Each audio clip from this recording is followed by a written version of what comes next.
Assalamualaikum warahmatullahi wabarakatuh.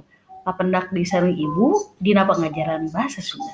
Kanggo dinten ayeuna urang ngabahas ngeunaan carita wayang Mahabharata. Mahabharata mangrupakeun salah sahiji carita anu sok dipake dina wayang purwa. Mahabharata mangrupakeun kitab carita paling panjang sa-alam dunia. Panjangna 100.000 sloka atawa 200.000 baris. Perang Baratayuda. Salah sahiji carita anu aya dina kitab Mahabharata nyaeta carita perang Baratayuda.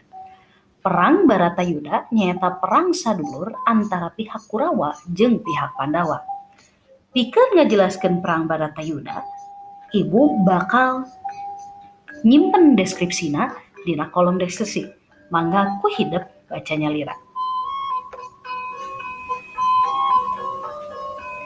Tah, di dieu aya silsilah Pandawa jeung Kurawa. Lamun hidep ningali, di dieu geus jelas yen Pandu miboga 5 budak anu disebut Pandawa. Sedengkeun Kurawa jumlahna 100 urang.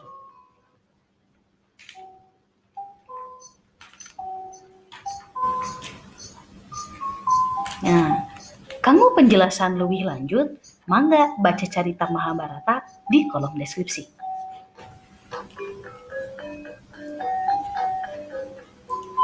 Pancen kanggo dinten ayeuna nyaeta hiji caritakeun deui carita Baratayuda kana 2 paragraf.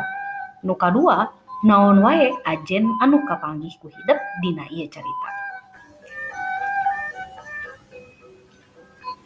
Hatur nuhun kana sadaya perhatosanana, sampurasun.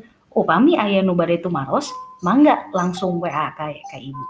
Upami atos tugasna, mangga kempelkeun dina Google Classroom. Hatur nuhun kasadayana. Assalamualaikum warahmatullahi wabarakatuh.